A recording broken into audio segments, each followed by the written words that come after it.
ফেরাউন যখন এই কথা বলল, তার কিছু কিছু লোক বলল, ঠিক আছে আপনি কি বলতে চান? ফেরাউন বলছে, আমি কয়েকটা কথা বলতে চাই, তোমরা যদি শুনতে চাও তাহলে আমি বলবো। এবার আমি আপনাদেরকে কয়েকটা কথা বলি। ফেরাউন আল্লাহর কাছে যেই কয়টা দোয়া করতেন, আল্লাহ তাআলা ফেরাউনের প্রত্যেকটা দোয়া কবুল করতেন। উচিত ছিল তো এরকম। একদিন মূসা আলাইহিস সালাম আল্লাহকে ডাক দিয়ে বলছেন, আল্লাহ আপনার কোনো প্রিয় বান্দা যদি আপনাকে ডাক দেয় আপনি কি করেন? কে বলছে? কথা বলে না, কে বলছে? কাকে বলছে? আল্লাহকে ডাক দিয়ে বলছে, আল্লাহ আপনার প্রিয় বান্দা যদি আপনাকে ডাকে আপনি তখন কি করেন? তখন আল্লাহ বলছে, আমি আমার ওই বান্দার ডাকে সাড়া দিয়ে বলি, লাব্বাইক ইয়া আবদি, আমি উপস্থিত, তুমি কি চাইবা বলো। এবার মূসা আলাইহিস সালাম আবার বললেন, আল্লাহ এবার যদি কোনো নাফরমান বান্দা, যে বান্দাটা আপনার ইবাদত করে না, আপনার সাথে সব সময় আপনার বিরোধিতা করে, ওই বান্দাটা যদি আপনাকে ডাক দেয় তখন আপনি কি করেন? আপনারা শুনতে চান? যখন মূসা এই কথা আল্লাহকে বললেন তখন আল্লাহ বলতেছেন, মূসা তুমি এই প্রশ্নটাও আমাকে করবা, আমি জানি আমার নাফরমান বান্দা যখন আমাকে ডাক দেয় বিপদে পড়ে, তখন আমার ভালো বান্দা ডাক দিলে তো একবার উত্তর দেই, আমার নাফরমান বান্দা যখন আমাকে ডাকে তখন আমি 3 বার সাড়া দেই, লাব্বাইক ইয়া আবদি, লাব্বাইক ইয়া আবদি, লাব্বাইক ইয়া আবদি, আমি উপস্থিত, এতদিন তো ডাকস নাই, আজকে কোন বিপদে পড়ে ডাক দিয়েছিস, বল, যা চাইবি তাই দেওয়া শুরু করব। তো ফেরাউন তো এরকম ছিল, নাফরমানি সব সময় করত, আল্লাহকে বলতো, আল্লাহ একবারের জায়গায় 3 বার সাড়া দিত।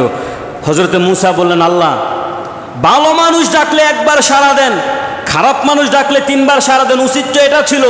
ভালো মানুষ ডাকছে আপনি 3 বার সাড়া দিবেন, খারাপটার বেলা একবার ডাক দিবেন, আপনি কেন উল্টাটা করলেন?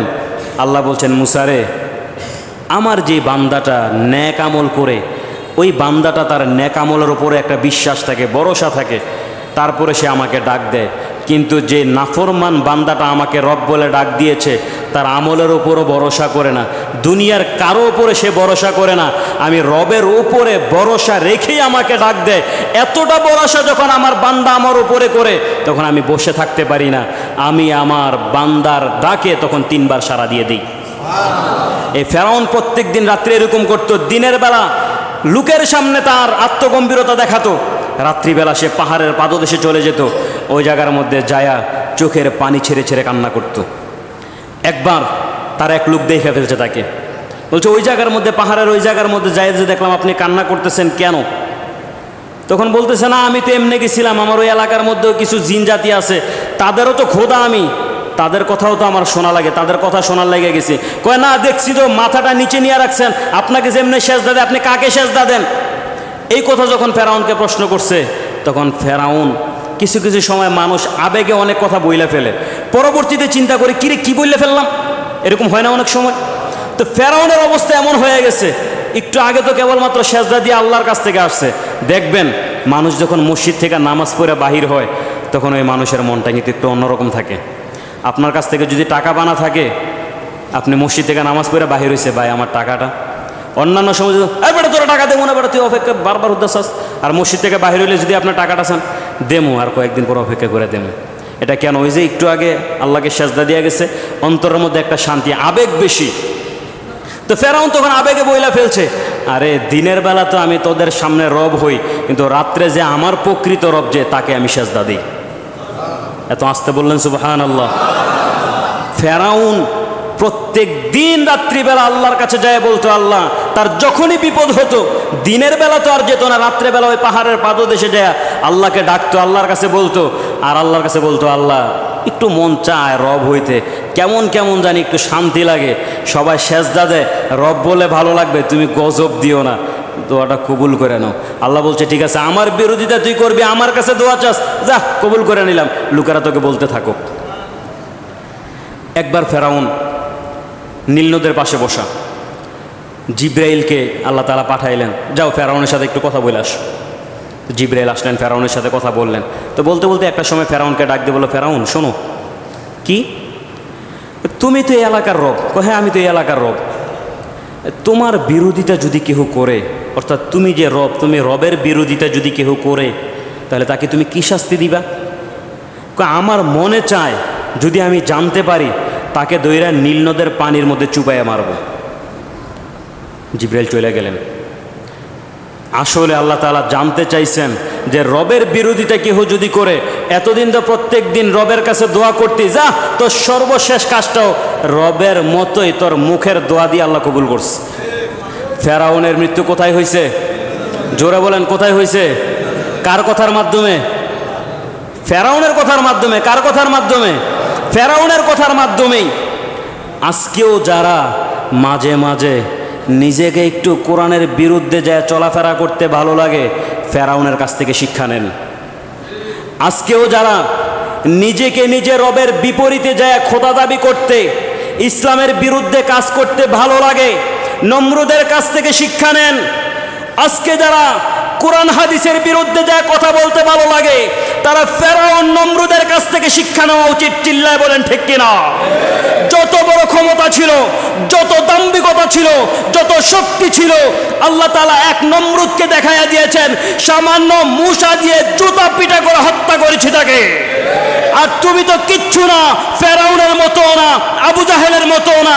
তোমাকে তো মূসাও পাঠানো লাগবে না, আসমান থেকে আমি আদেশ করব, বাতাসে তোমাকে আগুনের মধ্যে ফালাবে।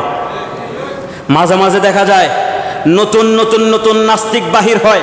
কয়েকদিন আগেও দেখলাম কোরআনকে হাতি নিয়ে বলতেছে মানুষের বানানো ইচ্ছা করলে পারবে। কিছু কিছু মানুষ যদি বসে লেখা শুরু করি, তারা মাঝে মাঝে বলে কোরআন শরীফের আয়াতের মধ্যে এটা মিথ্যা আছে, এটা ভুল আছে, বর্তমান বিজ্ঞান এগুলা খুঁজে পায় নাই। আমি বলি, আরে কোরআন শরীফ ১৫০০ বছর পূর্বে নাজিল হয়েছে। বিজ্ঞানীরা তো ১৯০০ থেকে এসে কোরআন শরীফের কিছু আয়াত বাস্তবে মিলাচ্ছে। এতটা ব্রেইন হয় নাই যে কোরআন শরীফের আয়াত বোঝার ক্ষমতা তোমাদের মতো বুদ্ধিজীবীদের হয়েছে। একটারও মাথার চুল নাই, একটারও মাথার মধ্যে বুদ্ধি নাই। যখনই সময় পায় মনে করে কোরআনের বিরুদ্ধে কথা বলতে পারলেই মজা। আসলে মজা না, ভাইরাল হইতে চায়। কি হইতে চায়? জোরে বলেন, কি হইতে চায়? ভাইরাল হইতে চায়। জানে টাকা পয়সা তো পাওয়া যায় না, রবকে তো আর মানি না। একটু এগুলা বইলা যদি মুসলমানদেরকে একটু খেপানো যায়, ইউটিউব চ্যানেলটার মধ্যে একটু টাকা আসবে, পেজের মধ্যে একটু টাকা আসবে, ওই চিন্তা ভাবনা করে তারা কোরআনের বিরোধিতা করতেও দ্বিধাবোধ করে না। আসলে এগুলি, এই মানুষগুলি অজ্ঞ, তাদের জ্ঞান কম থাকার কারণে সামান্য দুনিয়ার পিছে ছোটে বিশাল বড় আখেরাতকে তারা নষ্ট করে ফেলে। আমার ভাইয়েরা, হযরতে মূসা আলাইহিস সালাতু ওয়াস সালামের যখন কাজ শেষ হয়ে গেল, আল্লাহ তাআলা মূসাকে ডাক দিয়ে বললেন, ক্বালা খুযহা ওয়ালা তাখাফ। ওই যে তুমি যে লাঠিটা নিক্ষেপ করেছিলে, যেটা সাপ হয়ে গিয়েছিল, তুমি তাকে তোমার হাতে ধরো, স্পর্শ করো। হযরতে মূসা হাত দিয়ে ধরতে দেরি হয়ে যায়, ওই সাপটাকে সাথে সাথে আবার আগের মতো লাঠি বানায় দেওয়া হয়েছে। হযরতে মূসা যখন চলে আসলেন ওই জায়গা থেকে দাওয়াত দেওয়ার পরে, ফেরাউন তখন সমস্ত বিষয়গুলি অস্বীকার করলো। ফাকাযযাবা ওয়া আসাম। হযরতে মূসার প্রত্যেকটা আদেশকে সে অস্বীকার করলো। সীমালঙ্ঘন এতটা পর্যায় পর্যন্ত করলো, নিজে তো অস্বীকার করলো, এই সাথে সাথে তার সম্প্রদায় যারা আছে তাদেরকে সাথে নিয়ে সেও আল্লাহর বিরোধিতা করলো। তারপরে আল্লাহ তাআলা বলছেন, ফেরাউন ওই জায়গা থেকে চলে আসার পরে সবাইকে নিয়ে ডাক দিয়ে বলল, ফাকালা আনা রাব্বুকুমুল আলা। একটা উঁচু জায়গার মধ্যে দাঁড়ায় ফেরাউন তার সম্প্রদায়ের লোকের সামনে দাঁড়ায় বলল, শোনো শোনো, ফেরাউন যে রবের কথা বলে এটা আসলে রব নয়। ফেরাউন কোথায় থেকে? ফেরাউন মূসাকে ডাক, ওই যে তার সম্প্রদায়ের লোকগুলিকে ডাক দিয়ে বলছেন, মূসা কোথায় থেকে যেন জাদু শিক্ষা করে এসেছে। অনেক আগে আমি মূসাকে একবার শক্তি দিয়েছিলাম, ওই শক্তি আমি মূসার কাছ থেকে নিতে মনে ছিল না। এই কথা বলে বলে মানুষদের ব্রেনগুলি সে ওয়াশ করত। শুকরিয়া আদায় করে বলি আলহামদুলিল্লাহ। পবিত্র কোরআনুল কারীমের মধ্য থেকে অন্যতম একটি সূরা, সূরা নাজিয়া। এই সূরার মধ্য থেকে কয়েকটি আয়াত তেলাওয়াত করেছি। এই আয়াতের মাধ্যমে আল্লাহ তাআলা তার বান্দাদেরকে কিছু বিষয়ে উদাহরণ দিয়ে দিয়ে প্রশ্ন করে করে বান্দাদেরকে শিক্ষা দিয়েছেন। আল্লাহ তাআলা তার বান্দাদেরকে বোঝানোর ক্ষেত্রে সর্বোচ্চ পন্থা অবলম্বন করেছেন। আমরা সবাই কথা বোঝার ক্ষেত্রে যদি কোনো একটা বিষয় উদাহরণ দিয়ে বোঝানো যায়, তাহলে আমরা ওই কথাটা একটু বেশি বুঝি। তো আল্লাহ তাআলা কথা বলার সময় কয়েকটা উদাহরণ দিয়েছেন, উদাহরণ দিয়ে দিয়ে তার বান্দাদেরকে বুঝিয়েছেন। আল্লাহ তাআলা যখন পবিত্র কোরআনুল কারীম নাজিল করেন, নাজিল করার সময় সমস্ত মানুষেরা যখন বিশ্বনবীর কাছ থেকে কথা শুরু হলো, নতুন নতুন কথা তাদের কাছে মনে হচ্ছে। বর্তমান সময়েও যখন আপনি কোরআন হাদিস থেকে আল্লাহ বিরোধী যারা, আল্লাহকে যারা পছন্দ করতে চায় না, আল্লাহর প্রত্যেকটা কথার বিরোধিতা যারা করতে চায়, বাস্তবিক পক্ষে তারা মুখ দিয়ে যদিও বিরোধিতা করে, তাদের অন্তরের মধ্যে এটা জানা আছে কোরআন হাদিস থেকে যেটা বলা হয় এটা সত্য কথা। নিজের খাইশেতের কারণে, নিজের নফসের কারণে, শয়তানের দোকায় পড়ে, বন্ধু বান্ধবদের পাল্লায় পড়ে, যে সোসাইটিতে চলাফেরা করে চিন্তা করে আমি যদি নতুন করে এমন কথাবার্তা বলি আমার বন্ধু বান্ধব কি বলবে, নিজের আত্মগম্ভীরতা ধরে রাখার জন্য তখন একটা সময় তারা কোরআনের বিরোধিতা করতেও দ্বিধাবোধ করে না। তো ঠিক একই কাজ নবী করিম সাল্লাল্লাহু আলাইহি ওয়াসাল্লাম যখন কোরআনের বাণীগুলি শোনাতেন, তখন তারা এই কথাগুলি শুনে বলতো, কিরে মুহাম্মদ কি কথা বলছে, নাউজুবিল্লাহ করে না। নবী করিম সাল্লাল্লাহু আলাইহি ওয়াসাল্লামের প্রত্যেকটা কথা তারা তাদের অন্তর দিয়ে জানে। তিনি যেই কথাগুলি বলছেন এই কথাগুলি সত্য কথা, এই কথার মধ্যে কোনো মিথ্যা নাই। তারা সব বিষয়গুলি জানতো, কিন্তু তাদের কথা একটাই, আমাদের সমাজের মধ্যে এত বড় বড় লোক থাকতে, এত ধনী ব্যক্তিরা থাকতে, এ গরিব যার টাকা পয়সা নাই, বাপ নাই, মা নাই, ওই কার কাছে লালিত পালিত হচ্ছে, সে কেন নবী হবে? তাদের এই একটা কথাই ছিল। আসলে মূলত তাদের এটা অজুহাত না। যদি তাদের কাছে তাদের এলাকার সবচাইতে সম্ভ্রান্ত ব্যক্তিটাকেও যদি নবী হিসাবে পাঠানো হতো, তখনও তারা একই কথা বলতো, ও তাকে বড় পাইছে দেখে না নবী বানাইছে। কারণ আমাদের মুখের কথা তো এমন, যত ভালোই করুক, ও মানুষে দেখানোর লেগে, এটা বুঝিওই সিম্পাতি পাওয়ার লেগে করে না। তো ঠিক একই অবস্থা তাদের ছিল। এবার আল্লাহ তাআলা বলছেন সূরা নাজিয়াতের মধ্যে অনেকগুলি কসম কেটেছেন। কসম কেটে তিনি বলছেন, কুলুবু ইয়াউমা ইযি ওয়াজিফা, আজকে তারা যেভাবে মিথ্যারোপ করতেছে, ঠাট্টারোপ করতেছে, একটা সময় এমন হবে এই পরিস্থিতি দেখে তাদের অন্তর আত্মা পর্যন্ত কেঁপে উঠবে। কাদের ব্যাপারে বলছেন? যারা এখন বর্তমান সময়ে নবী করিম সাল্লাল্লাহু আলাইহি ওয়াসাল্লামের কথা শোনার পরে, যারা নিজেদের খাইসিয়াত ধরে রাখার জন্য, নিজের আত্মগম্ভীরতা ধরে রাখার জন্য কোরআনের আয়াতগুলি শোনার পরে যখন তারা মিথ্যারোপ করত, তাদের ব্যাপারে বলছেন, তারা যখন হাসরের ময়দানে উঠবে, আমি আল্লাহ তাআলা যখন তাদের সামনে যাব, তখন তাদের অবস্থা হবে ওয়াজিফা, ইয়াউমা ইযি ওয়াজিফা, তাদের এই অন্তরগুলি এতটা প্রকম্পিত হবে, আল্লাহ তাআলা বলছেন তখন তারা চিন্তা করতে থাকবে, কিরে অন্তর দিয়ে তো ঠিকই বুঝতাম যে বন্ধু বান্ধবদের পাল্লায় পড়ে, যে মানুষদের সাথে চলাফেরা করি, তাদের সাথে নিজের অবস্থান ধরে রাখার জন্য যে চেষ্টাটুকু করে গেলাম, আজকে তারা কোথায়? যাদের জন্য এত কিছু করলাম, যাদের পাল্লায় পড়ে এত কিছু করলাম, আজকে কেউই দিয়ে আমার পাশে নাই। এমন চিন্তা ভাবনা করতে করতে তাদের অন্তর পর্যন্ত কেঁপে যাবে। আল্লাহ বলছেন আবসারুহা খাশিআ, তারা এই পরিস্থিতি দেখে তাদের চোখ নিচে চলে যাবে। শুধু নিচে তো যাবে না, অন্তরের মধ্যে ভয় ভীতি, চোখে ভয় ভীতি নিয়ে তারা মাথা নিচের দিকে এমনভাবে ঝুঁকাবে যেন মনে হয় কোনো অপরাধী ব্যক্তি তারা মনিবের সামনে অপরাধ স্বীকার করে মাথাটা নিচে নামিয়ে দিয়েছে। হাসরের ময়দানে বান্দা তার রবকে যতই ভয় পাক না কেন, দুনিয়ার মধ্যে যদি তার কোনো বান্দা আল্লাহকে ভয় না করে, কাল কিয়ামতের দিন আল্লাহকে ভয় করলে ওই ভয় কোনো কাজে আসবে? জোরে বলেন, কোনো কাজে আসবে না। এবার আল্লাহ তাআলা উদাহরণ দিচ্ছেন। এই যে হাসরের ময়দানের কথাগুলি যে বলা হয়েছিল, তখন মক্কার কিছু কিছু মানুষ ঘুরে ঘুরে বলতেছে, বেটা শুনছস, আজ পর্যন্ত যাদেরকে আগুনে পোড়ায়া মারলাম, আজ পর্যন্ত আমাদের কাছ থেকে যারা মৃত্যুবরণ করে দুনিয়া থেকে বিদায় নিল, কাউকে কি কবর থেকে উঠাইতে দেখছস? এই কথা যখন সাধারণ মানুষদেরকে বলা শুরু করছে, তারা তো চিন্তা করতেছে, আসলেই তো বাপ দাদা মারা গেল, বন্ধু বান্ধব মারা গেল, কবরের মধ্যে ফালাই দিছি, কই আজ পর্যন্ত তো উঠা তো আসে নাই, এই মুহাম্মদ নতুন করে এগুলা কি কথা বলতেছে?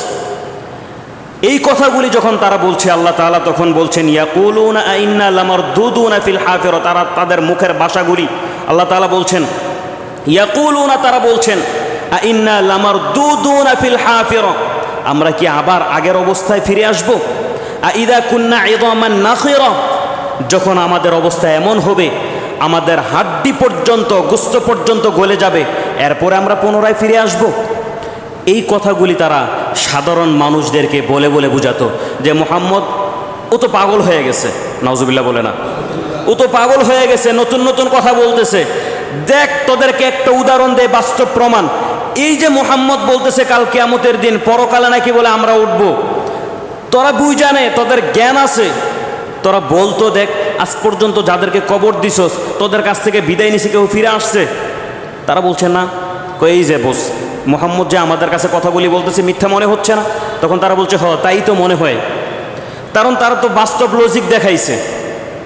ওই যে নবী করিম সাল্লাল্লাহু আলাইহি সাল্লাম যুদ্ধের ময়দানে যাচ্ছে, এমন সময় মুনাফিকের বড় সর্দার তিনি বলছেন আমাদের সংখ্যা মাত্র 1000, তাদের সংখ্যা তো 3000, যুদ্ধ যদি করতে যায় আমরা সবাই তো মারা যাবে, একটা কাজ করি।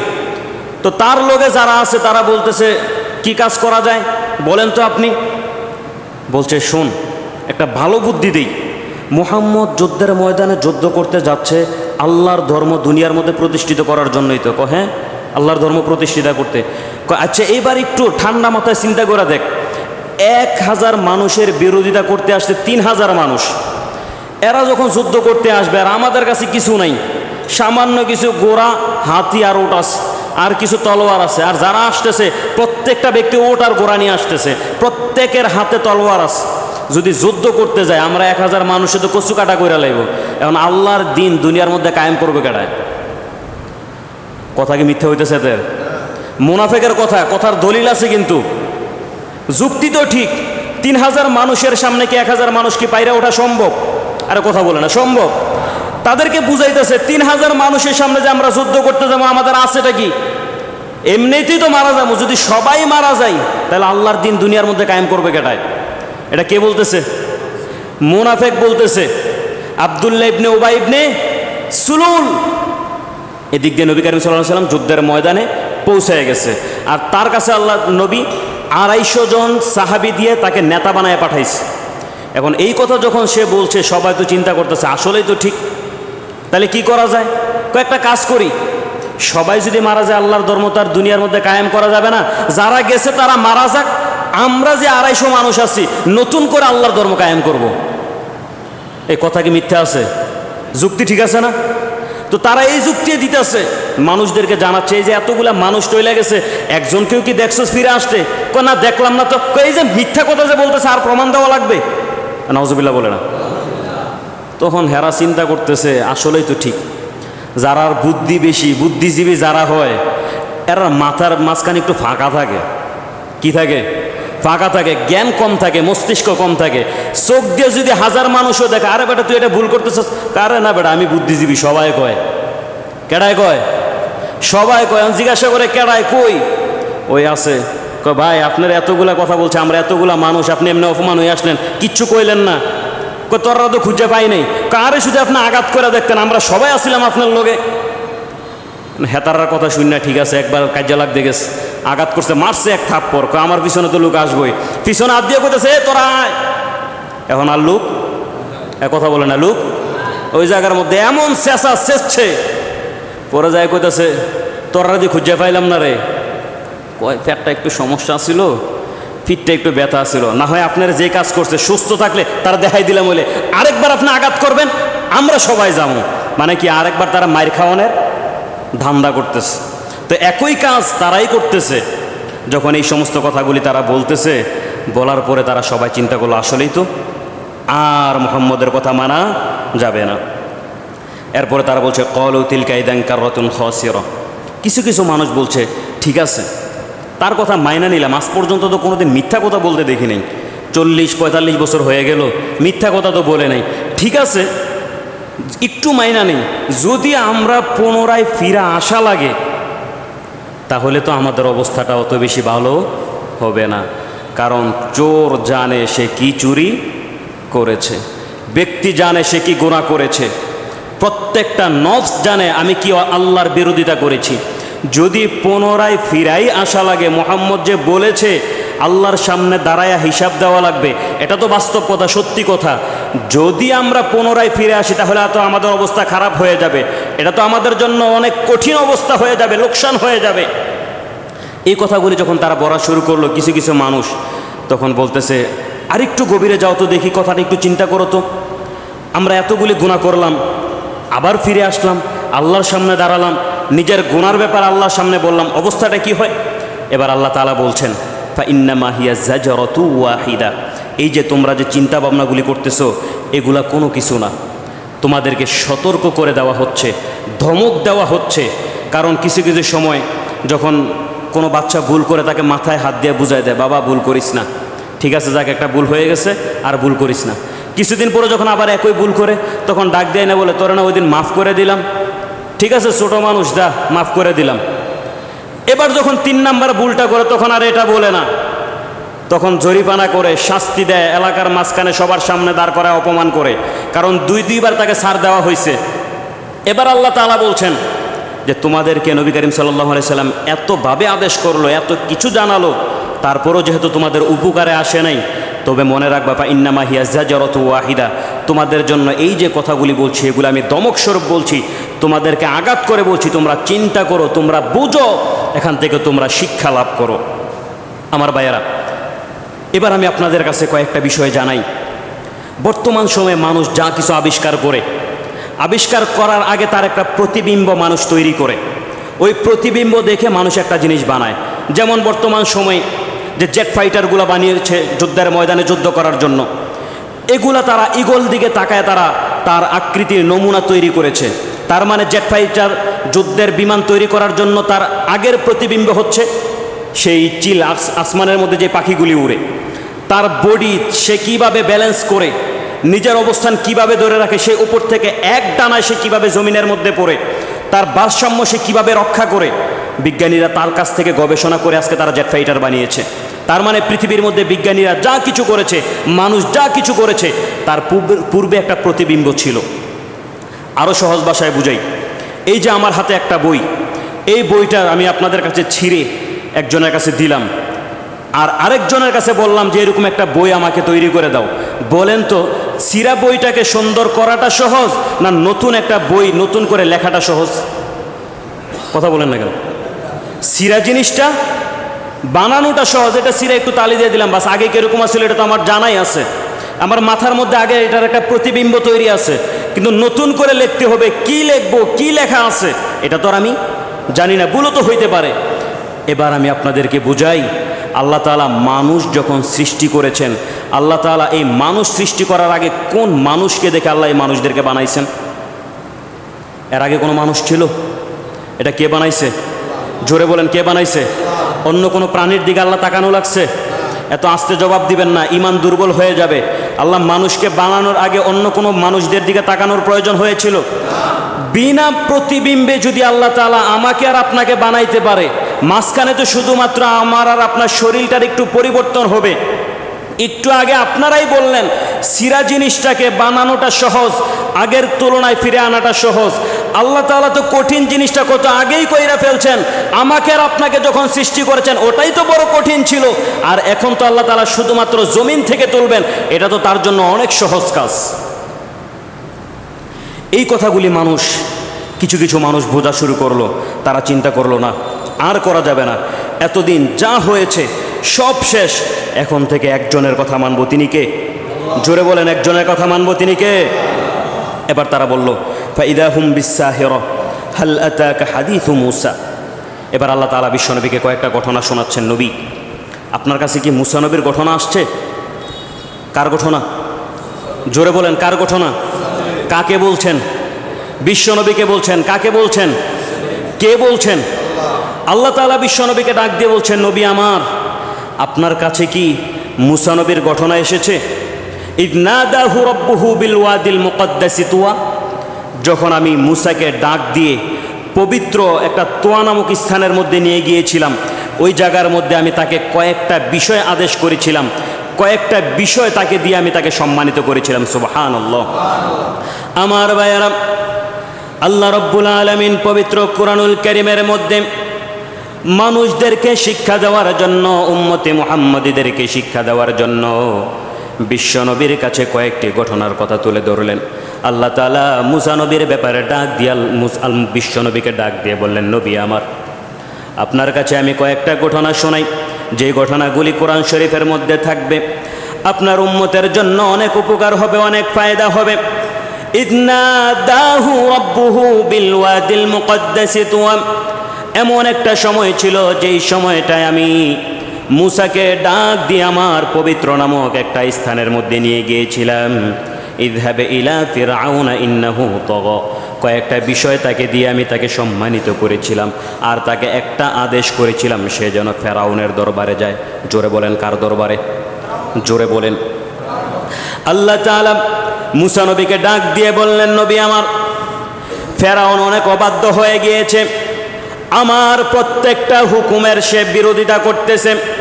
এমনকি যে বিষয়গুলি আমার জন্য খাস ছিল, ফেরাউন তার নিজের জন্য এই বিষয়গুলি পর্যন্ত নিয়ে গিয়েছে। আর দেরি করা যাবে না, যাও যাও যাও, তার কাছে ইসলামের দাওয়াত নিয়ে যাও। এবার মুসা আলাইহিস সালাতু ওয়াস সালাম আল্লাহর কাছে ডাক দিয়ে বললেন, আমি ফেরাউনের দরবারে যাব, সে তো অনেক কঠিন। আল্লাহ তাআলা মুসাকে ডাক দিয়ে বললেন, মুসা, আমি তোমাকে পাঠাচ্ছি, যা করা লাগবে, ফেরাউন যা কিছু করবে, তোমাকে আদেশ করেছি ইসলামের দাওয়াত দেওয়ার জন্য, তোমাকে আদেশ করেছি আমি রবের দাওয়াত পৌঁছানোর জন্য। ফেরাউন কতটা কঠিন, কতটা আক্রমণ করবে, এই সমস্ত বিষয়ে চিন্তা করা যাবে না। আমি যেহেতু তোমাকে আদেশ করেছি, আমার আদেশ নিয়ে ফেরাউনের দরবারে চলে যাও। তখন হজরতে মুসা আল্লাহর কাছে কয়েকটা দোয়া করলেন, যে দোয়াগুলি আল্লাহ তাআলা অনেক বেশি পছন্দ করে নিয়েছে, পবিত্র কোরআনুল কারীমের মধ্যেও আল্লাহ তাআলা তুলে দিয়েছেন। আল্লাহ তাআলা বলেন, মুসা, ওই সময় তাকে যখন আদেশ করলাম ফেরাউনের দরবারে যাও, ফেরাউনের দরবারে যাওয়ার আগে হজরতে মুসা আমি আল্লাহর কাছে দোয়া করলেন, ক্বালা রাব্বি ইশরাহ লি সাদরি ওয়া ইয়াসসির লি আমরি ওয়াহলুল উকদাতাম মিন লিসানি ইয়াফকাহু কওলি। আয় আল্লাহ, ফেরাউনের দরবারে যে আমি যাব, আমার তো প্রচণ্ড রাগ। রব্বি ইশরাহ লি সাদরি, ফেরাউনের দরবারে যাওয়ার আগে আমার অন্তরটাকে, আপনি বক্ষটাকে অনেক বৃদ্ধি করে দেন, প্রসার করে দেন। এই জায়গার মধ্যে আমাকে সাহস দিয়ে দেন, এই অন্তরের মধ্যে আপনার ভয় ঢুকায়া দেন, এই অন্তরের মধ্যে আপনার পবিত্রতা ঢুকায়া দেন, এই অন্তরটাকে আপনি প্রশস্ত করে দেন।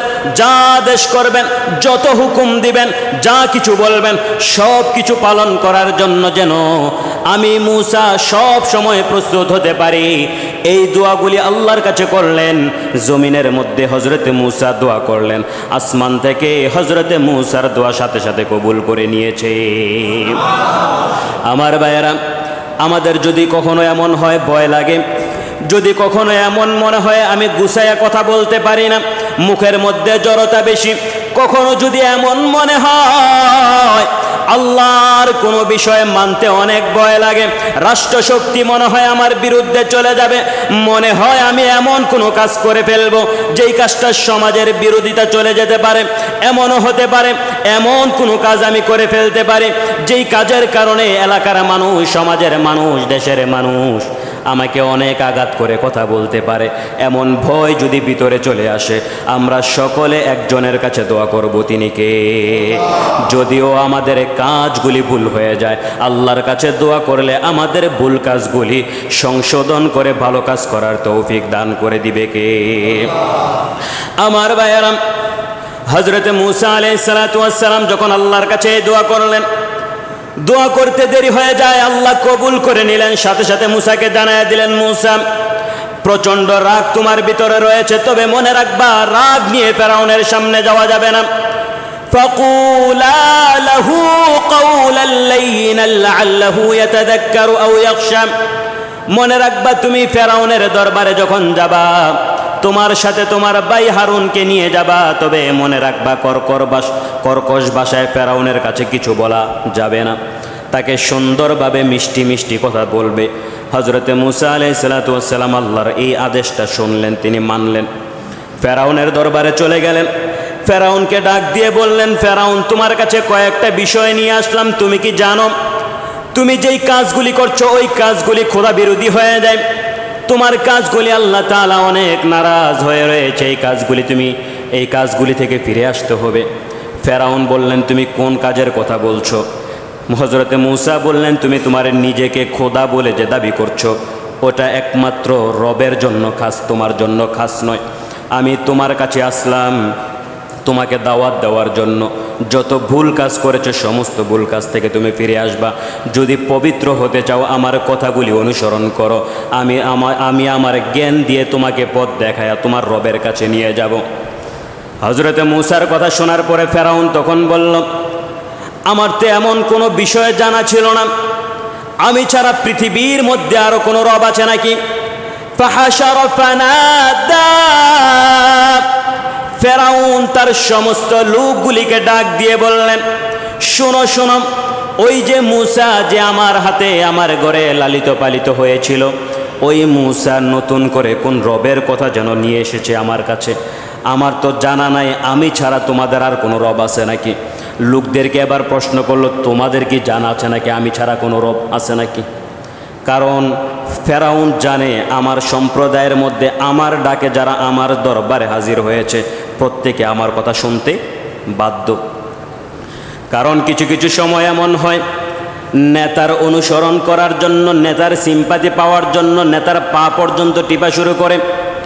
যত পিছনে যাওয়া যায়, যত পা টিপা যায়, তত এলাকার সম্মানটা একটু বেশি বেড়ে যায়। ফেরাউন ওই একই কাজ অবলম্বন করল। এই কাজটুকু বর্তমান সময়ে নয়, বহু বছর আগ থেকে এই কাজগুলি এসেছে। আপনারা তাকায়া দেখেন, গোটা পৃথিবীর মধ্যে মুসলমানদেরকে কষ্ট দেওয়ার জন্য যতগুলি রাষ্ট্র একত্রিত হয়েছে, মুসলমানদেরকে কষ্ট দেওয়ার পূর্বে সর্বপ্রথম আমেরিকার পা টিপে, জানে ওই জায়গা থেকে যদি একটু সিম্পাতি পাওয়া যায় শক্তিটা বেড়ে যাবে। তাদের পা টিপতে টিপতে একটা সময় আঙ্গুল ফুলে কলা গাছ হয়ে যায়, তারপরে মুসলমানদের উপর আক্রমণ করে। আমার ভাইয়েরা, ফেরাউন একই কাজ করলো। সবাইকে ডাক দিয়ে যখন এই কথা বলল, সবাই বলল, কই না তো, জানি না তো। আমার ভাইয়েরা, হজরতে মূসা আলাইহিস সালাতু ওয়াস সালাম এবার ফেরাউনকে ডাক দিয়ে বললেন, ফেরাউন তুমি একা নও, তোমার সম্প্রদায়ের লোকেরা নয়, গোটা পৃথিবীর লোকেরা একত্রিত হয়েও যদি বলে তুমি ফেরাউন আল্লাহ আর কোনো আল্লাহ নাই, সবাই মিলেও যদি এই কথা বলে আল্লাহর কোনো ক্ষতি হবে না, বরঞ্চ আল্লাহর বিরোধিতা যারা করবে তাদেরই ক্ষতি হবে, আল্লাহর কোনো ক্ষতি হবে না। এই কথা বলার পরে ফেরাউন প্রচণ্ড রেগে গেল। ফেরাউন মূসাকে ডাক দিয়ে বলল, মূসা এমন কোন শক্তির কারণে, এমন কোন ক্ষমতার কারণে তুমি এত বড় বড় কথা বলো? তোমার কাছে কি জাদুকর আছে নাকি? তোমার কাছে এমন অলৌকিক কোনো বিষয় আছে নাকি? তোমার কাছে এমন কোনো শক্তিশালী বিষয় আছে নাকি যেই শক্তিগুলি আমার থেকে বেশি, যেই জাদুর বিদ্যাগুলি আমার থেকে বেশি, যেই ক্ষমতাগুলি আমার থেকে বেশি? হজরতে মূসা বললেন, তুমি কি জাদু আমার সাথে দেখাতে চাও, কোন শক্তি দেখাতে চাও? ফেরাউন বলল, আমার সম্প্রদায়ের মধ্যে যত জাদুঘর আছে এই সবগুলিকে জাদু শিক্ষা আমি দিয়েছি। হজরতে মূসা বললেন, ঠিক আছে, সবাইকে ডাক দিয়ে নিয়ে আসো। সবাইকে একত্রিত করা হলো। একটা খোলা ময়দানের মধ্যে হজরতে মূসাকে বলা হলো, মূসা এই সমস্ত মানুষগুলি আমার কাছ থেকে জাদুবিদ্যা শিক্ষা করেছে, এরা আমার সম্প্রদায়ের লোক, এরা সবাই আমাকে খোদা বলে মানে, তারা প্রত্যেকে যত জাদু দেখায় তাদের প্রত্যেককে আমি ওই শক্তিগুলি দিয়েছি, আমি খোদা বলে। এই কথা বলার পরে হজরতে মূসা বললেন, তাদের যত শক্তি আছে, তাদের যত ক্ষমতা আছে, সমস্ত ক্ষমতাগুলি দেখাও, আমিও তাদের ক্ষমতা দেখতে চাই। হজরতে মূসার কথা শোনার পরে ফেরাউন তার জাদু বিদ্যা যারা আছে সবাইকে বলল, তোমাদের জাদু দেখাও। এক একজন হাতের মধ্যে বিভিন্ন লাঠি দড়ি নিয়ে খোলা ময়দানের মধ্যে নিক্ষেপ করলো, সবগুলি সাপ হয়ে গেছে। হজরতে মূসা আলাইহিস সালাতু ওয়াস সালাম এই অবস্থা দেখে তিনি আল্লাহর কাছে দোয়া করলেন, আল্লাহ তোমার কথা শুনে ফেরাউনের দরবারে আসলাম। ফেরাউন তো তার শক্তি বিদ্যা দেখানোর জন্য সামনে উপস্থিত রয়েছে, আমাকে ছোট করার জন্য তার যাবতীয় যত কৌশল, সমস্ত কৌশল অবলম্বন করে ফেলেছে। তোমার কাছে দোয়া চাই, আজকে তোমার দাওয়াত নিয়ে ফেরাউনের সামনে এসেছি। আয় আল্লাহ, যা কিছু করতে হয় আসমান থেকে তুমি ফায়সালা করে নাও। হজরতে মূসা জমিনের মধ্যে দোয়া করেছেন, আল্লাহ তাআলা হজরতে মূসার প্রত্যেকটা দোয়া শুনেছে, প্রত্যেকটা দোয়া কবুল করে নিয়েছে। আমরাও যদি এই জমিনের মধ্যে বসে আল্লাহর কাছে দোয়া করি, আমাদের দোয়া কবুল করবেন কে? আমার ভাইয়েরা, এই কথা বলার পরে আল্লাহ তাআলা হযরতে মূসাকে ডাক দিয়ে বললেন, মূসা তোমার হাতে এটা কি? হযরতে মূসা বললেন, আমার হাতে তো এটা লাঠি। আল্লাহ তাআলা বললেন, ফাআলকাহা ফাইযা হিয়া হাইয়াতুন তাসআ, তোমার হাতে যে লাঠিটা আছে ওই লাঠিটা নিয়ে যারা জাদু বিদ্যা দেখানোর জন্য সমস্ত জাদু প্রয়োগ করেছে তাদের সামনে এই লাঠিটা নিক্ষেপ করো। হযরতে মূসা তার হাতের লাঠিটা নিক্ষেপ করলেন। নিক্ষেপ করতে দেরি হয়ে যায়। ওই সাপটা এত বড় সাপ হয়েছিল, ইতিহাসের পাতায় লেখা আছে ফেরাউন ওই সাপ দেখে তার গদি থেকে উঠে দাঁড়িয়ে গিয়েছিল। যে মানুষটা কোনোদিন কাউকে ভয় করে নাই, যে মানুষটা তার ক্ষমতার বলে কাউকে গণায়ও ধরে নাই, যে মানুষটা তার ক্ষমতা নিয়ে সবসময় গম্ভীরতার সহিত জমিনের মধ্যে হেঁটেছিল, হযরতে মূসা যখন তার মুজিজা দেখালেন, ফেরাউন এতটা ভয় পেয়ে গিয়েছিল। ইতিহাসের পাতায় লেখা আছে ফেরাউন তার জীবনে যে কয়েকবার ভয় পেয়েছিল সবচাইতে বেশি ভয় পেয়েছিল ওই জায়গার মধ্যে। ফেরাউনকে কোনোদিন এমন দেখা যায় নাই ভয় পেয়ে তার সিংহাসন থেকে দাঁড়িয়ে গিয়েছিল। হযরতে মূসা যখন লাঠিটা নিক্ষেপ করতে দেরি হলো, সাপ হতে দেরি হয় নাই। ফেরাউন যখন এই বিষয়টুকু দেখলো ভয়ে দাঁড়ায় গেল আর সবাইকে বললে কি দেখায়। ফেরাউনের কথা বলতে বলতে দেখলো ওই সাপগুলি অন্যান্য সাপগুলি খাইয়ে ফেলছে। সমস্ত জাদুকর যারা ছিল তারা সবাই বলে ফেলল, মূসা যে বিষয়গুলি দেখায় এতদিন পর্যন্ত আমরা জাদু দেখাতাম, কোনোদিন তো এমন দেখি নাই জাদু অপর জাদুর উপরে আক্রমণ করতে পারে, এক জাদু আরেক জাদুকে খেয়ে ফেলতে পারে, এক জাদুর উপরে আরেকটা জাদু শক্তি খাটাতে পারে। আজকে আমরা সবাই তো তাকায়া দেখলাম শুধুমাত্র একটা দুইটা জাদুর শক্তির উপরে আক্রমণ করে নাই। মূসা যে সাপটা নিক্ষেপ করেছে ওই সাপটা যতগুলি জাদু ছিল সমস্ত জাদুবিদ্যার শক্তির উপরে তার শক্তি হয়ে যায়। সমস্ত মানুষের অবাক হয়ে গেল, যারা জাদু করছিল তারা বলল এটা কিভাবে সম্ভব হতে পারে। তখন তারা সবাই ফেরাউনকে ডাক দিয়ে বলল, ফেরাউন এতদিন পর্যন্ত আমরা জাদু দেখাতাম, আজকে যেটা দেখলাম এটা জাদু না, এটা নিঃসন্দেহে মূসা তার রবের কাছ থেকে এনেছে। এতদিন আমরা বলেছিলাম, আমাদের চোখ অন্ধ ছিল, আমরা সবাই তোমার কাছ থেকে মুখ ফিরিয়ে নিলাম, এক রবের দিকে ফিরে আসলাম। যেই মূসা তার রবের কথা বলে ওই রবের সামনে হাজির হয়ে গেলাম। সুবহানাল্লাহ। ফেরাউন চিন্তা করলো, কি রে, একজনকে দাবাইতে চাইলাম, এখন দেখি শত শত মানুষ। ফেরাউন চিন্তা করলো, না এইভাবে করলে আর কাজ হবে না, অনেক নরম হয়েছি, আর নরম হওয়া যাবে না। কারণ নরম যে বেশি হয় ওইটারা মানুষ একটু বেশি চাইপা ধরে। কথা আছে, নরমের কথা বলে না, নরমের জম কেমন যেন, শক্তের বক্তি নরমের জম। ফেরাউন চিন্তা করতেছে, এতদিন নরম হয়ে কাজ করলাম না, আর নরম হওয়া যাবে না, এখন থেকে প্রয়োগ খাটানো লাগবে, শক্তি খাটানো লাগবে। সে সবাইকে ডাক দিল, শোনো, এই যে মূসা যে কাজগুলি করছে, আমার জাদুবিদ্যা যারা ছিল আমি তো তাদের রব, ওই মূসার কাজ দেখে আমি তার শক্তি কতটুকু আছে এটা একটু দেখতে চাইলাম। আমি আমার জাদুবিদ্যা যারা ছিল তাদের উপর থেকে শক্তিটা কমাই দিচ্ছি। মানুষকে তো আর ভুল বুঝাতে পারবে না, এখন মিথ্যা কথা বলে তার নিজের অবস্থান ধরে রাখার জন্য তাদের উপর থেকে আমি শক্তি নিয়ে নিস। একটা মানুষ যখন বুঝাতে চায়, বসতে বসতে যখন বুঝাতে চায় না, ওই জায়গার উপরে যখন মানুষের স্বপ্ন চলে আসে অন্যায়ভাবে, তখন প্রত্যেকটা পদে পদে মিথ্যা বলতে পারে। এটা আজকে নতুন নয়, ওই ফেরাউনের কাছ থেকে নয়। আল্লাহ তাআলা দুনিয়ার মধ্যে যখন প্রথম মানুষ পাঠিয়েছেন সেই প্রথম মানুষগুলার থেকেই এই সৃষ্টি হয়েছে মানুষের কাছে।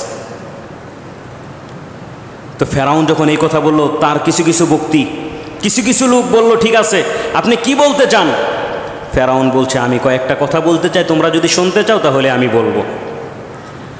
এবার আমি আপনাদেরকে কয়েকটা কথা বলি। ফেরাউন আল্লাহর কাছে যেই কয়টা দোয়া করতেন, আল্লাহ তাআলা ফেরাউনের প্রত্যেকটা দোয়া কবুল করতেন। উচিত ছিল তো এরকম। একদিন মূসা আলাইহিস সালাম আল্লাহকে ডাক দিয়ে বলছেন, আল্লাহ আপনার কোনো প্রিয় বান্দা যদি আপনাকে ডাক দেয় আপনি কি করেন? কে বলছে? কথা বলে না, কে বলছে? কাকে বলছে? আল্লাহকে ডাক দিয়ে বলছে, আল্লাহ আপনার প্রিয় বান্দা যদি আপনাকে ডাকে আপনি তখন কি করেন? তখন আল্লাহ বলছে, আমি আমার ওই বান্দার ডাকে সাড়া দিয়ে বলি, লাব্বাইক ইয়া আব্দি, আমি উপস্থিত, তুমি কি চাইবা বলো। এবার মুসা আলাইহিস সালাম আবার বললেন, আল্লাহ, এবার যদি কোনো নাফরমান বান্দা, যে বান্দাটা আপনার ইবাদত করে না, আপনার সাথে সব সময় আপনার বিরোধিতা করে, ওই বান্দাটা যদি আপনাকে ডাক দেয় তখন আপনি কি করেন? আপনারা শুনতে চান? যখন মুসা এই কথা আল্লাহকে বললেন তখন আল্লাহ বলতেছেন, মুসা, তুমি এই প্রশ্নটাও আমাকে করবা, আমি জানি আমার নাফরমান বান্দা যখন আমাকে ডাক দেয় বিপদে পড়ে, তখন আমার ভালো বান্দা ডাক দিলে তো একবার উত্তর দেই, আমার নাফরমান বান্দা যখন আমাকে ডাকে তখন আমি 3 বার সাড়া দেই, লাব্বাইক ইয়া আব্দি, লাব্বাইক ইয়া আব্দি, লাব্বাইক ইয়া আব্দি, আমি উপস্থিত, এতদিন তো ডাকস নাই, আজকে কোন বিপদে পড়ে ডাক দিয়েছিস, বল, যা চাইবি তাই দেওয়া শুরু করব।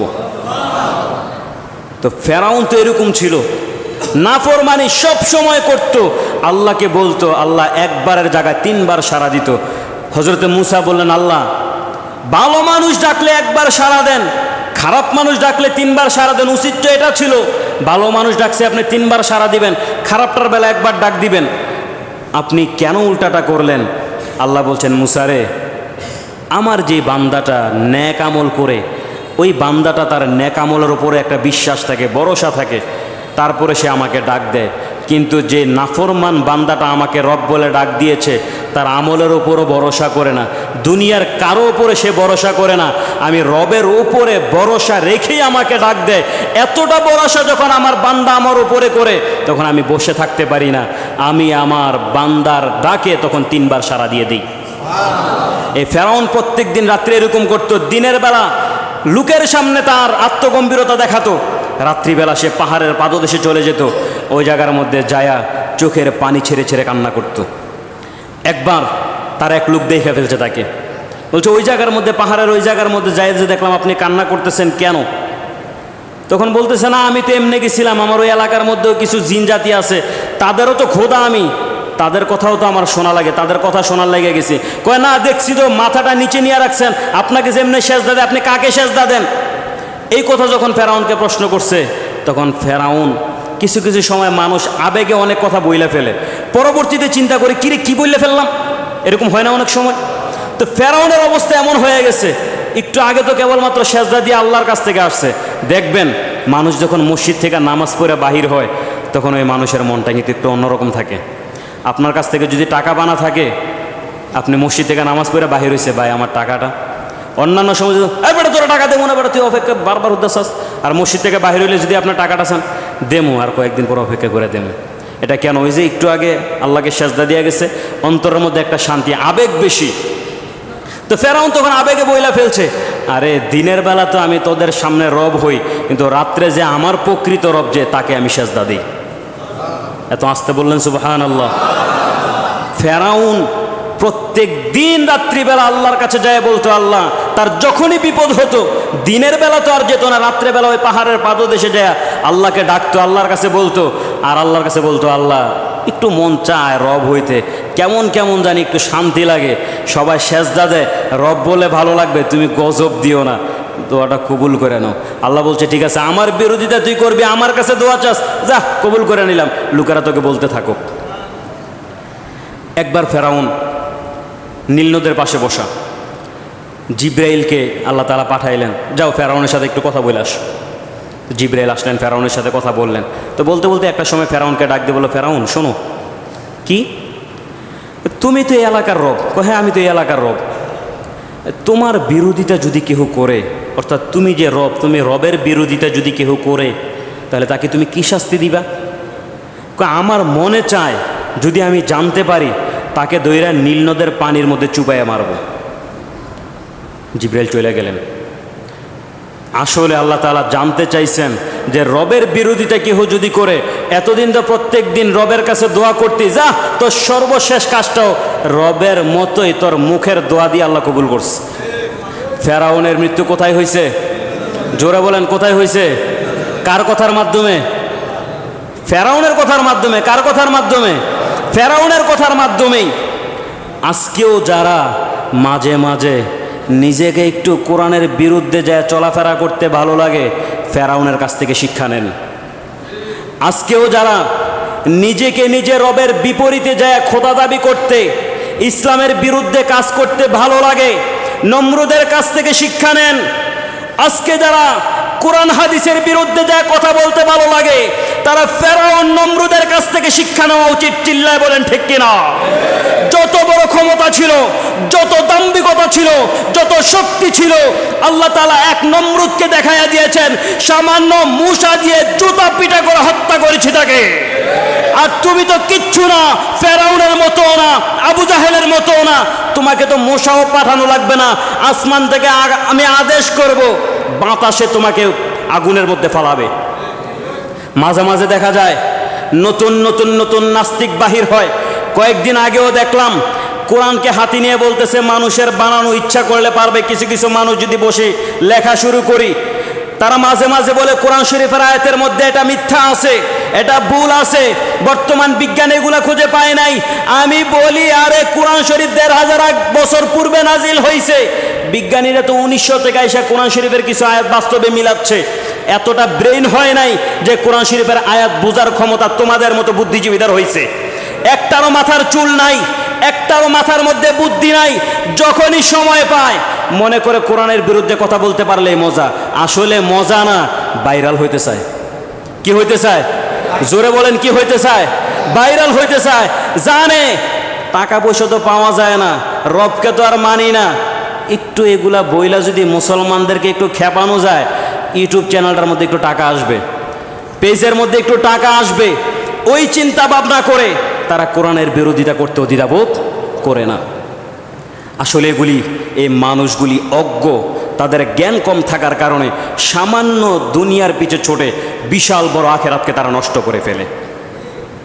আমার ভাইয়েরা, হযরতে মূসা আলাইহিস সালাতু ওয়াস সালামের যখন কাজ শেষ হয়ে গেল, আল্লাহ তাআলা মূসাকে ডাক দিয়ে বললেন, ক্বালা খুযহা ওয়ালা তাখাফ, ওই যে তুমি যে লাঠিটা নিক্ষেপ করেছিলে, যেটা সাপ হয়ে গিয়েছিল, তুমি তাকে তোমার হাতে ধরো, স্পর্শ করো।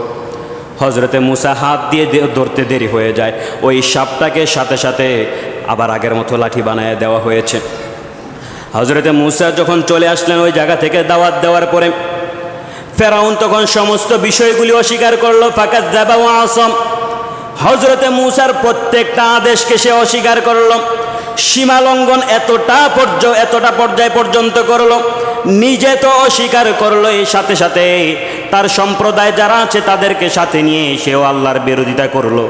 তারপরে আল্লাহ তাআলা বলছেন, ফেরাউন ওই জায়গা থেকে চলে আসার পরে সবাইকে নিয়ে ডাক দিয়ে বলল, ফাকালা আনা রাব্বুকুমুল আলা, একটা উঁচু জায়গার মধ্যে দাঁড়ায় ফেরাউন তার সম্প্রদায়ের লোকের সামনে দাঁড়ায় বলল, শোনো শোনো, ফেরাউন যে রবের কথা বলে এটা আসলে রব নয়। ফেরাউন কোথায় থেকে? ফেরাউন মূসাকে ডাক, ওই যে তার সম্প্রদায়ের লোকগুলিকে ডাক দিয়ে বলছেন, মূসা কোথায় থেকে যেন জাদু শিক্ষা করে এসেছে। অনেক আগে আমি মূসাকে একবার শক্তি দিয়েছিলাম, ওই শক্তি আমি মূসার কাছ থেকে নিতে মনে ছিল না। এই কথা বলে বলে মানুষদের ব্রেনগুলি সে ওয়াশ করত। এই কথা বলে একটা উঁচু জায়গার মধ্যে দাঁড়ায় তার সম্প্রদায়ের লোকদেরকে বলতো, শোনো, আজকে থেকে আমি তোমাদের বড় খোদা, পৃথিবীর মধ্যে আর কোনো খোদা নাই। তোমরা সবাই আমাকে সেজদা করবা, তোমরা সবাই আমার প্রত্যেকটা কথা অনুসরণ করবা। সমস্ত মানুষগুলি বলে ফেললো, ঠিক আছে আমি করব। এই কথাগুলি বলার পরে আল্লাহ তাআলা বললেন, ইন্না ফি যালিকা লাইবারাতাল লিমান ইয়াখশা। আল্লাহ তাআলা এই সমস্ত ঘটনাগুলি বলে বান্দাদেরকে কয়েকটা বিষয় জানায় দিলেন। ও আমার বান্দা, তোমাদেরকে আমি প্রথমেই বুঝিয়েছিলাম, তারপরে তোমাদের কাছে আমি ঘটনা বর্ণনা করলাম, ফেরাউনের ঘটনা। যদি তোমরা শিক্ষা করতে চাও, তোমরা যদি এই জায়গা থেকে, এই ঘটনা থেকে নিজেদেরকে পরিশুদ্ধ করতে চাও, অবশ্যই অবশ্যই এই ঘটনার মধ্যে তোমাদের জন্য শিক্ষা রয়েছে। যদি তোমরা অনুসরণ করো, যদি তোমরা বোঝার চেষ্টা করো, ফেরাউনের মতো অত শক্তিশালী ব্যক্তিটাকে আমি আল্লাহ তাআলা দুনিয়া থেকে এমনভাবে সরাইয়া দিলাম, আজ হাজার হাজার বছর পরেও মানুষেরা তার লাশের দিকে তাকায় তাকে ভৎসনা করে। আমার ভাইয়েরা, আল্লাহ তাআলা বললেন, দুনিয়ার মধ্যে ফেরাউন যেমন খুশি তেমন চলাফেরা করেছিল, সর্বশেষ আমার হাতে চাবি ছিল। আল্লাহ তাআলা অন্য জায়গায় বলেন, ইন্নাহুম ইয়াকিদুনা কাইদান ওয়া আকিদু কাইদা ফামাহহিলিল কাফিরিনা আমহিলহুম রুয়াইদা। পৃথিবীর মধ্যে এমন কিছু মানুষ আছে যারা তারা কৌশল অবলম্বন করে, তারা এইভাবে ওই রকমভাবে মানুষদেরকে চলে বলে কৌশলে নিজেরকে অন্যায়ভাবে বুঝাতে চেষ্টা করে, প্রচণ্ড কৌশল তারা অবলম্বন করে কিভাবে নিজেদের সম্পদ আত্মসাৎ করা যায়, কিভাবে রবের বিরোধিতা করা যায়, আল্লাহর থেকে নবীর থেকে মানুষদেরকে কিভাবে দূরে রাখানো যায়, তারা এমন কৌশল করে। আল্লাহ তাআলা বলেন, পৃথিবীর মধ্যে যে মানুষেরা আমি রবের বিরোধিতা করার জন্য কৌশল অবলম্বন করে, তারা জানে না তারা যেটুকু কৌশল অবলম্বন করে তার বিপরীতে আমি আল্লাহ তাআলা উত্তম কৌশল অবলম্বন করি। আমি সাথে সাথে কোনো বান্দাদেরকে কষ্ট দেই না। ফেরাউন এতগুলি অন্যায় কাজ করলো, কোনোদিন আমি তাকে সাথে সাথে কষ্ট দেই না। কারণ হলো ফামাহিলিল কাফিরিন আমহিলহুম রুয়াইদা, আমি আমার বান্দাদেরকে অবকাশ দেই, সময় দেই, যাতে করে বান্দাটা ফিরে আসতে পারে। এরপরে আল্লাহ তাআলা বলেন, ইন্না বাতশা রাব্বিকা লাশাদীদ, আমি আল্লাহ তাআলা যখন কোনো বান্দাকে ধরি, ওই বান্দাকে আমার হাত থেকে কেড়ে নেওয়ার মতো ক্ষমতা পৃথিবীর কেউ রাখে না।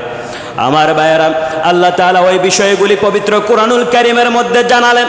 পবিত্র কুরআনুল কারীমের মধ্যে তোমাদের জন্য অনেক শিক্ষা রয়েছে। তোমরা শিক্ষা করো, অনুসরণ করো, অনুধাবন করো। কোরআন শরীফ পড়ো, কোরআন শরীফের দিকে তাকায়া তাকায়া দেখো কোন ঘটনা বলেছি, কি ব্যবহার করেছি, অন্যায় যারা করেছে তাদের সাথে কি ব্যবহার করেছি, যারা ভালো ব্যবহার করেছে তাদেরকে আমি কতটা সম্মান দিয়েছি। ওই বিষয়গুলি চিন্তা করে করে তোমরা শিক্ষা অনুসরণ করো, শিক্ষা লাভ করো। যদি শিক্ষা তোমরা এখান থেকে নিতে পারো, তোমাদের দুনিয়াও উপকারী হয়ে যাবে, আখিরাতেও উপকার হয়ে যাবে। দুনিয়ার মধ্যে তোমাদের শান্তি থাকবে, দুনিয়ার মধ্যে আমার রহমত তোমাদের উপরে নাজিল হবে, দুনিয়ার মধ্যে যাবতীয় যত বিপদ আসবে সমস্ত বিপদ থেকে আমি তোমাদেরকে উদ্ধার করে দেব। কাল কিয়ামতের দিন কঠিন মুসিবতের সময়, যখন কেউ কাউকে ধরবে না, কেউ কাউকে সাহায্য করবে না, ওই সময় আমি আল্লাহ তাআলা সাহায্য করার জন্য প্রস্তুত হয়ে যাব। এই পবিত্র কোরআনুল কারীমের মধ্যে আমাদের জন্য অনেক শিক্ষা রয়েছে, আমাদের জন্য অনেক নিদর্শন আল্লাহ তাআলা দিয়েছেন।